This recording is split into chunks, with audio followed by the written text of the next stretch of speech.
Assalamualaikum warahmatullahi wabarakatuh. The Voice of Inspiration to Build the Country. Suara inspirasi membangun negeri. Podcast Rumah Inspiratif.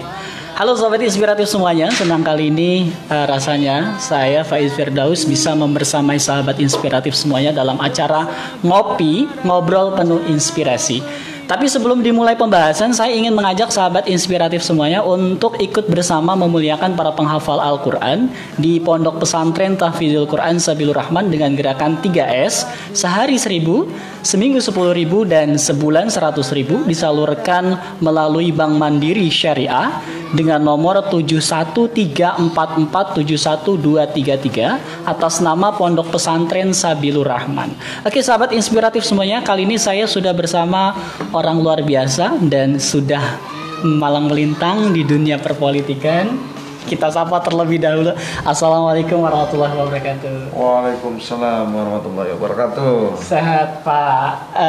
Bapak Tubagus Ridwan Ahmad. Alhamdulillah.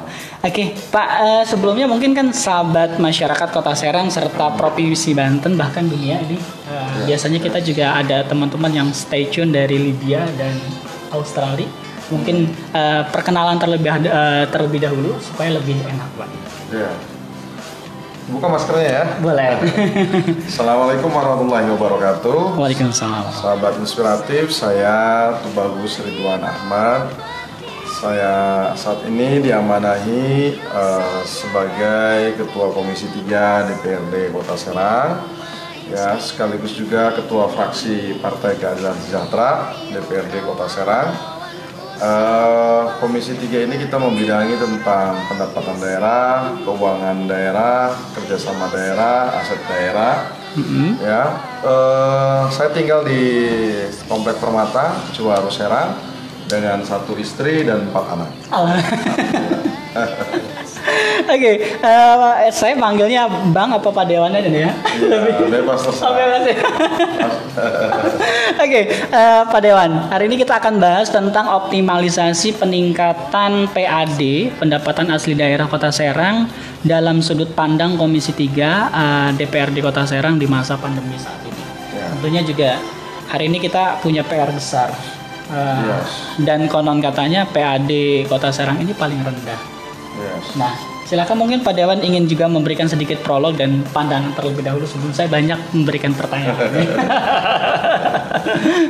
Ya, sahabat inspiratif, Kota Serang ini adalah ibu kota provinsi Banten ya. Kita berdiri tahun 2010 ya, pemekaran dari pemerintah Kabupaten Serang. Artinya sekarang ini kita di tahun 2021.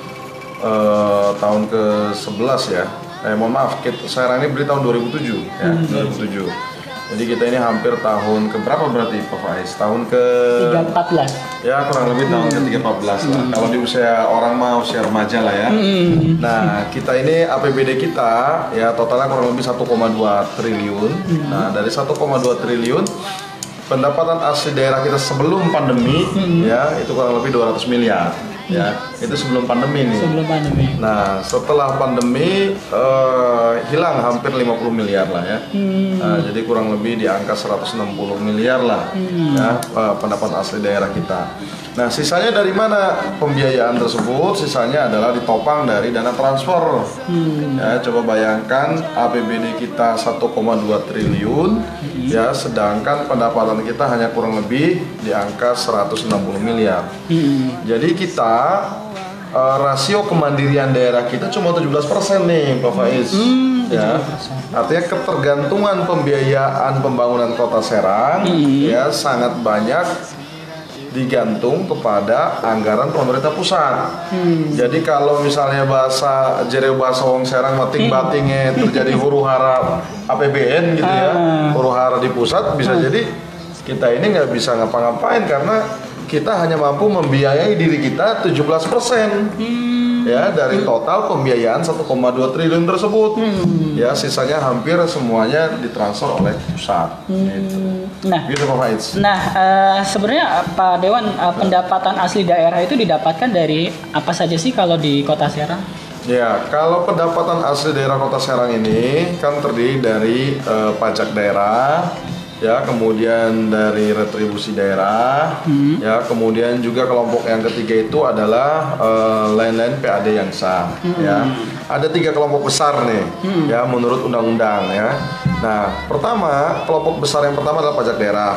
Nah, kelompok pajak daerah ini juga banyak rinciannya, ya, kurang lebih ada 9 sampai 11 lah. Ada pajak parkir, kemudian ada pajak PBB P2, ya, BPHTB, ada pajak penerangan jalan umum, pajak hotel dan restoran, ya, kemudian pajak hiburan, ya, ada rinciannya. Nah, itu dari kelompok pajak. Nah, dari total kurang lebih 180 sampai 200 miliar, 140 miliarnya ini adalah ditopang dari pajak daerah. Nah, ya, jadi paling dominan ini adalah pajak daerah. Nah, kemudian kelompok yang kedua, ya, setelah pajak daerah, kita punya namanya adalah retribusi daerah, ya. Nah, retribusi daerah ini juga banyak rinciannya, ya, ada retribusi tepi jalan umum, ada retribusi parkir, ya, kemudian ada retribusi layanan kesehatan, ya, ada retribusi izin mendirikan bangunan, ya, banyak lah rinciannya, ya, itu diatur oleh undang-undang. Nah, retribusi kita ini paling seksi, ya, paling besar ditopang dari retribusi izin mendirikan bangunan, ya, layanan mendirikan bangunan. Ini paling besar, ya, hampir 10 sampai 15 miliar, ya, dari total kurang lebih 20 sampai 30 miliar lah, ya, 20 sampai 30 miliar. Nah, ini adalah kelompok yang kelompok PAD yang kedua nih, retribusi, ya. Nah, kelompok PAD kita yang ketiga ini ada retribusi, ya, ada pajak daerah, ada lain-lain PAD yang sah, ya. Pendapat asli daerah yang sah ini dari mana didapat? Contoh misalnya dari jasa giro, ya, atau misalnya dari deposito, ya, deposito uang kas daerah disimpan di bank misalnya. Kemudian juga dari aset daerah yang dikerjasamakan, ya.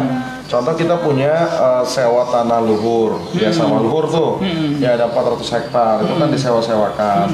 Nah, itu juga kategorinya ada lain-lain PAD yang sah. Atau kemudian dari mana lagi, ya, ada juga dari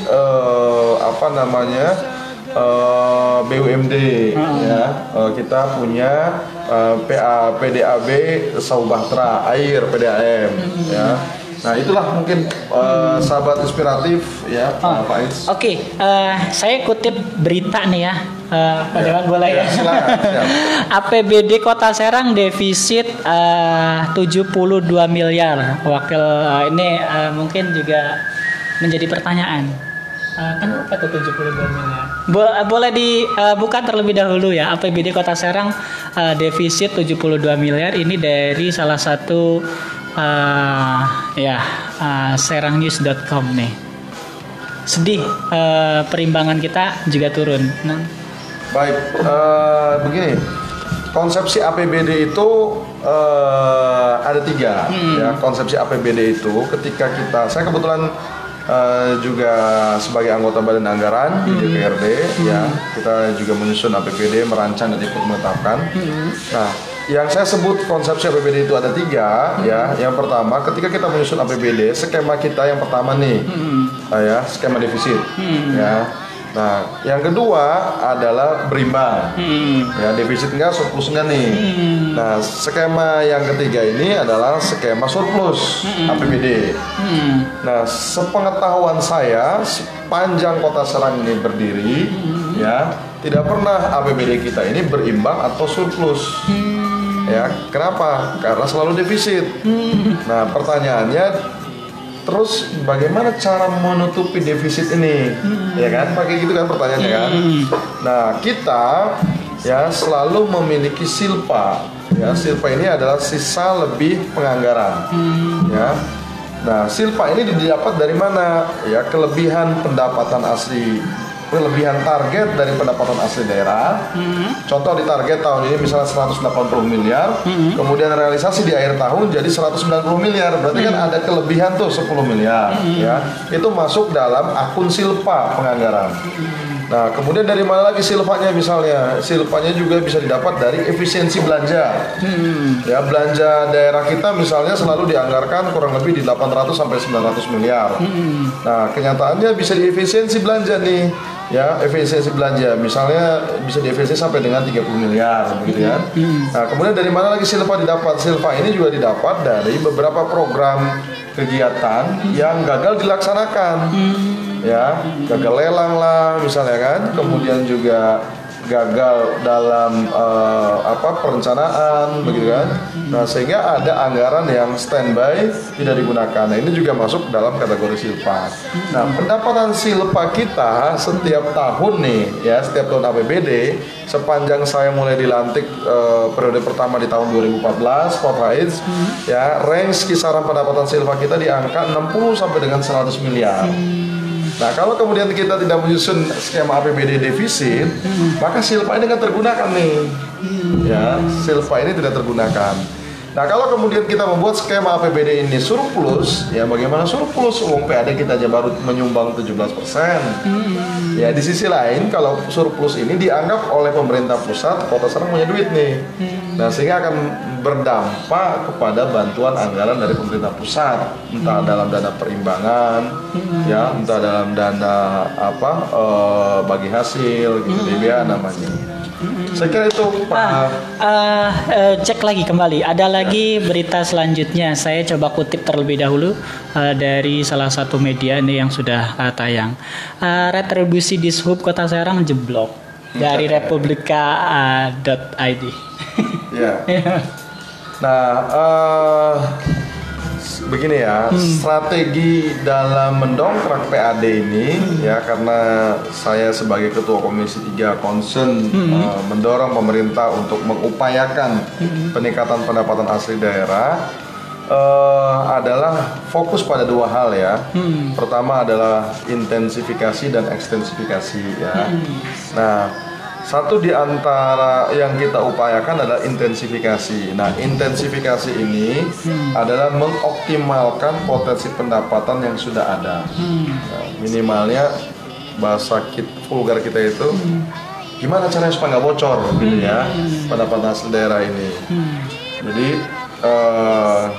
bocor ini bisa jadi karena mekanisme dan birokrasi yang terlalu panjang.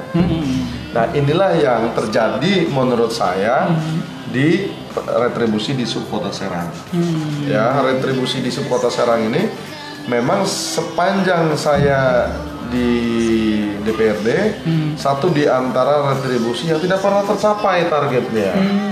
Contoh misalnya ya, di 2020 ya, target kita ini adalah hampir di angka 2 miliar ya, retribusi parkir.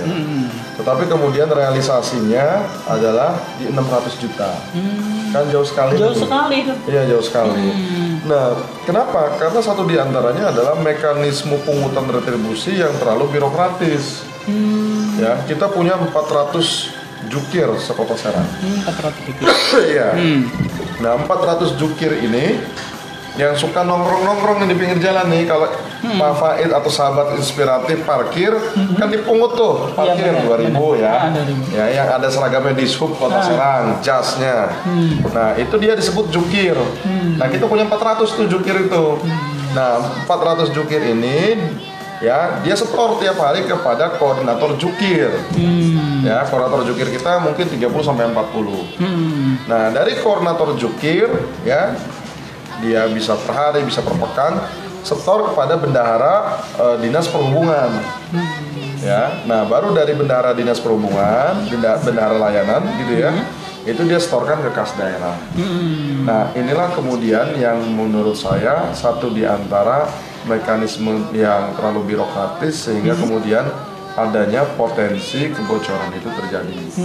Nah, ini yang kita juga pernah kita kasih saran dan kita masukkan ke teman-teman di Dishub ya, bahwa sekarang ini kan udah teknologi canggih. Ya, kita udah punya namanya sistem perparkiran yang harus sudah berbasis pada teknologi ya, bisa online, non tunai ya. Nah, ini kita belajar ke DKI Jakarta. DKI Jakarta ini ya pendapatan retribusi dari parkir di sub ya setiap tahun anggaran hampir 80 miliar. Nah, beliau katakan waktu kita belajar dengan Kepala Dishub DKI Jakarta ya bisa melipat gandakan pendapatannya 2 kali lipat setelah menggunakan mekanisme pembayaran non tunai ya online. Dia punya aplikasi namanya Jejak Parkir namanya. Nah, jadi kalau misalnya Pak Faiz ya atau sahabat inspiratif mau parkir di Ceceli misalnya ya, itu dia harus punya aplikasinya dulu di HP Android. Ya. Jadi nggak perlu keluarin receh lagi 2000 tuh.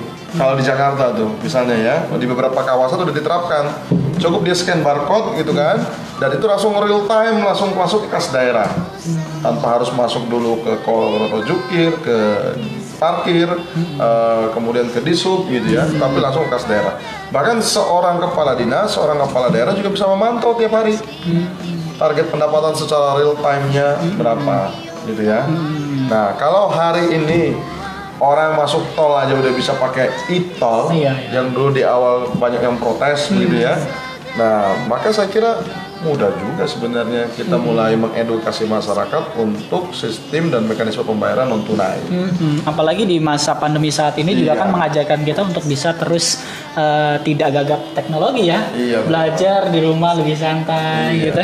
Betul sekali. Dan kemarin saya juga sempat ngelihat Pak Dewan ini belusukan nih di Pasar Rawu. Iya.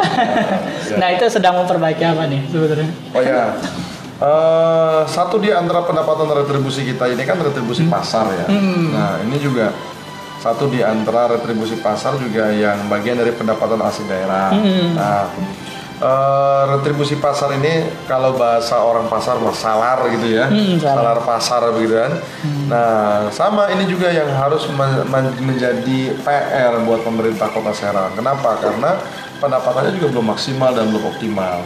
Nah, satu di antara yang kita dorong ini adalah sama juga mekanisme orang membayarnya dengan non tunai. Jadi kalau kemudian orang ada petugas salar misalnya dalam satu hari dia menghabiskan berapa box karcis gitu ya. Nah, siapa yang bisa ngontrol bahwa benar-benar karcis itu dibayarkan dari si pemilik kios kepada kas daerah? Kan sulit mekanisme kontrol di lapangannya ya. Nah, makanya kemarin saya mengapresiasi Dinas Perhubungan dan Perdagangan ya, mereka di pasar ini melalui UPTD pasar punya mekanisme pembayaran non tunai ya, ada barcode-nya tuh. Jadi setiap kios pasar dipasang barcode dan dia bawa alat gitu ya, CDM, street work salarnya itu. Jadi pada saat dia datang cukup scan barcode-nya hari itu begitu kan. Nanti dia langsung kedetek pembayaran non tunainya harus berapa gitu ya. Nah, kita kemarin belusukan ke Pasar Rawu itu dalam rangka sejauh mana efektivitas alat tersebut dalam membantu peningkatan pendapatan retribusi layanan pasar di Pasar Rawu.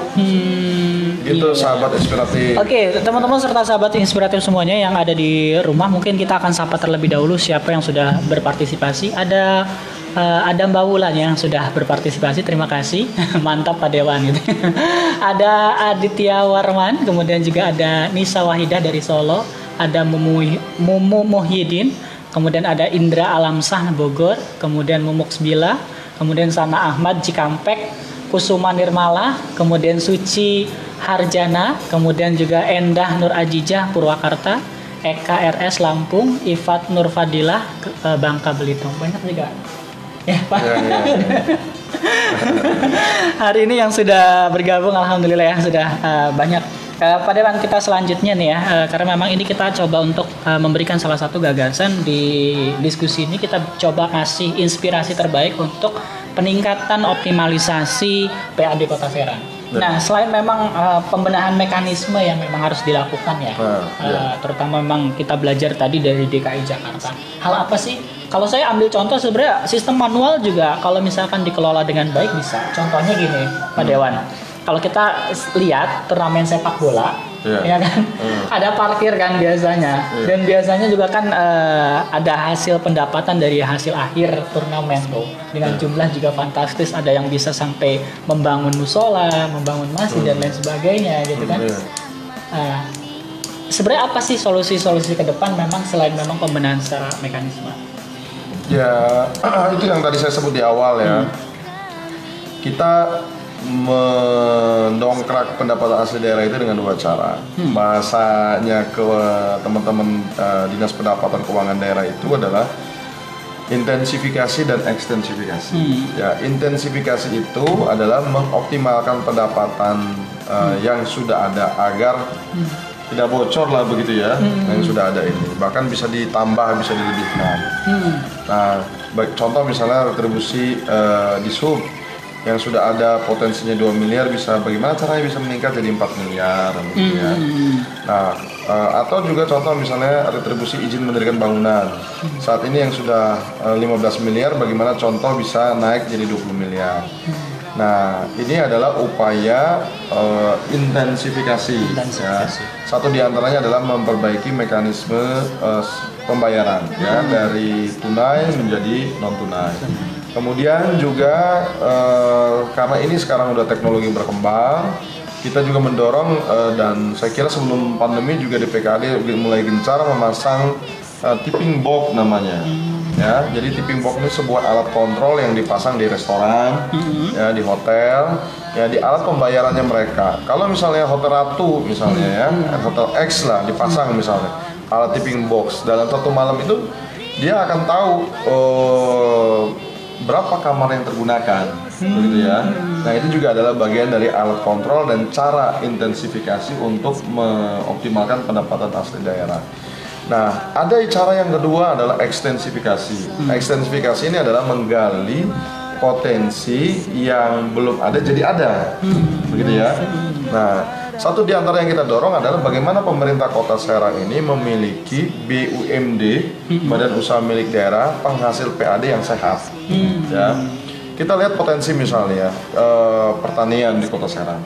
Walaupun Kota Serang ini adalah kota jasa dan perdagangan, tetapi kita tidak boleh luput dari Kota Serang punya aset 400 hektar sawah luhur. Ya. Kemudian Kota Serang juga punya RPH sebagai daerah penyangga ibu kota. Ya, rumah potong hewan itu saya kira sangat strategis dekat ke pasar. Ya. Nah, kita juga punya pasar hewan. Ya.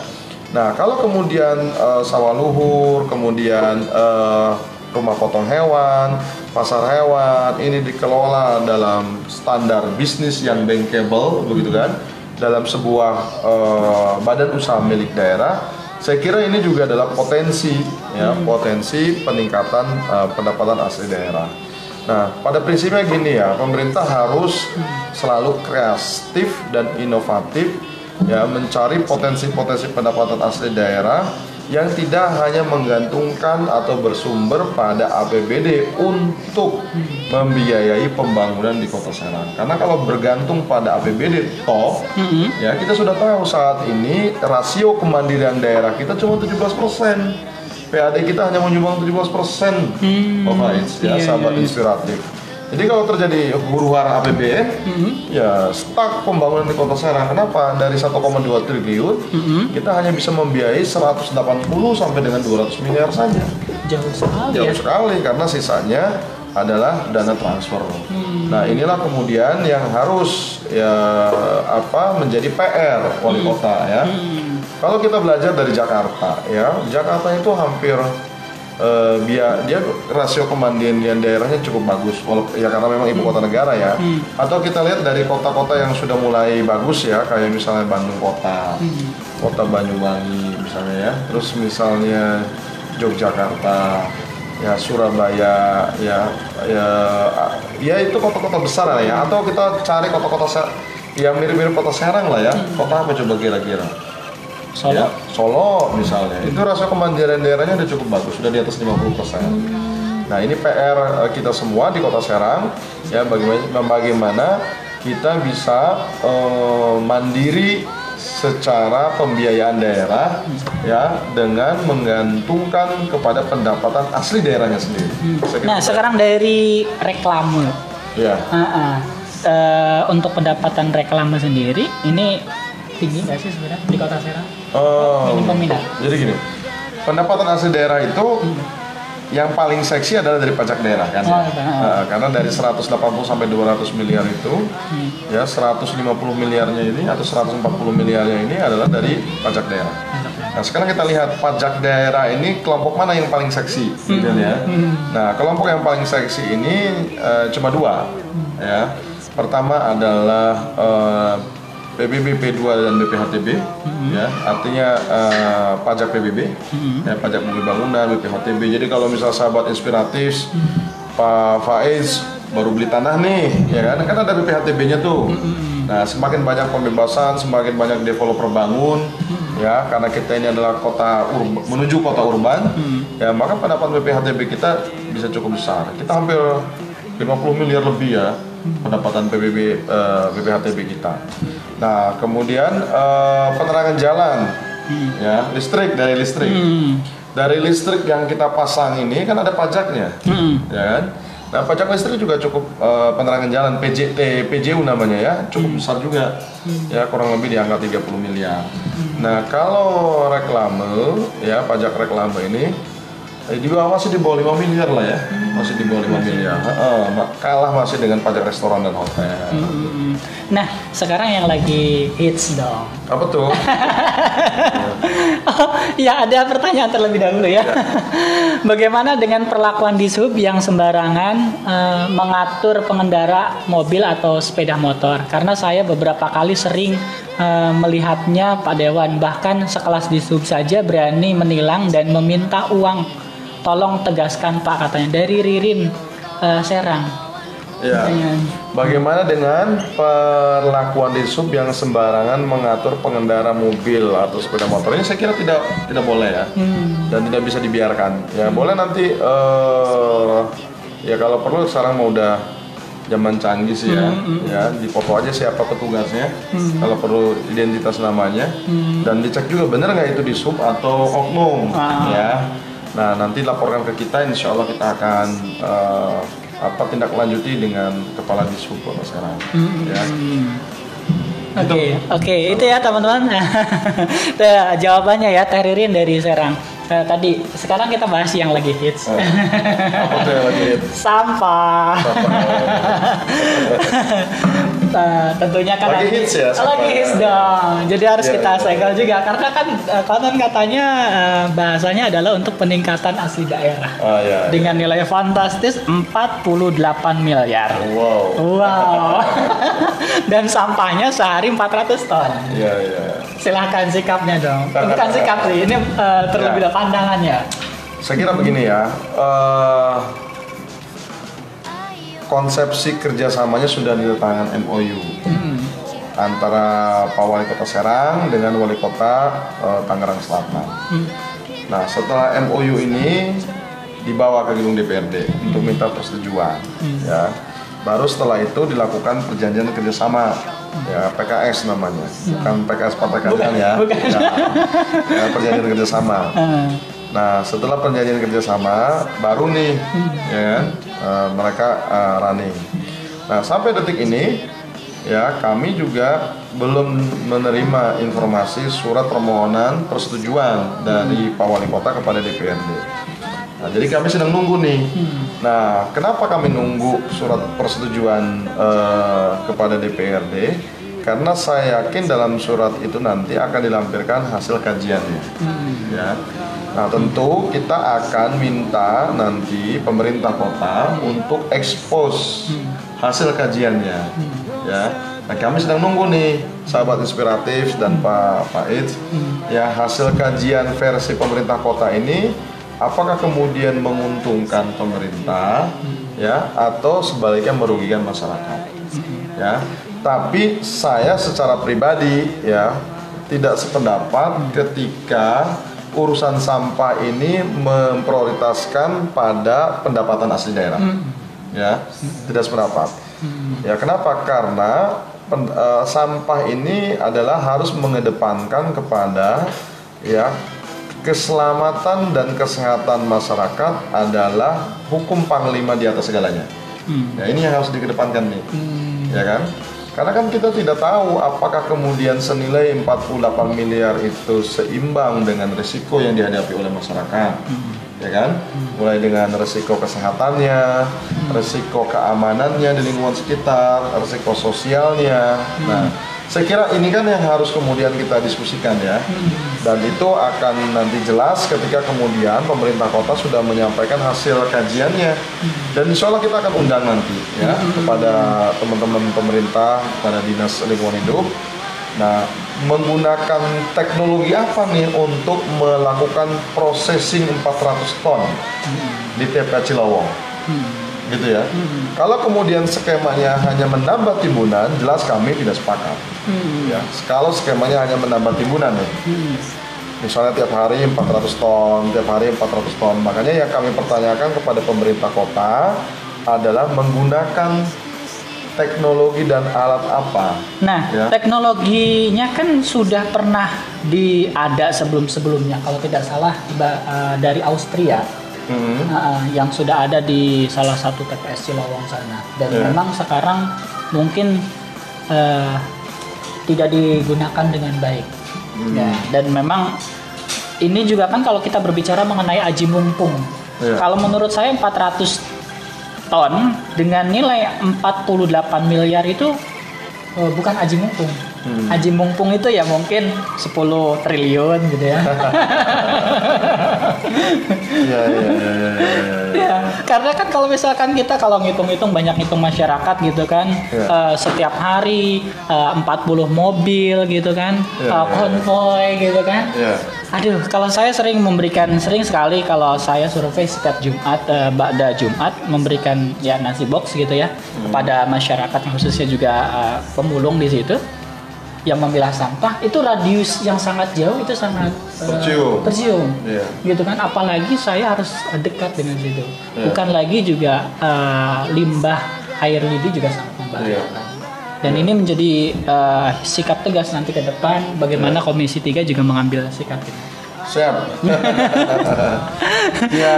Itu tadi yang saya katakan bahwa yang menjadi pertanyaan adalah menggunakan teknologi dan alat apa? Karena sejauh ini ya kita belum juga lihat ya alat dan teknologi yang akan digunakan ya untuk melakukan processing pengolahan 400 ton sampah di TPA Cilowong.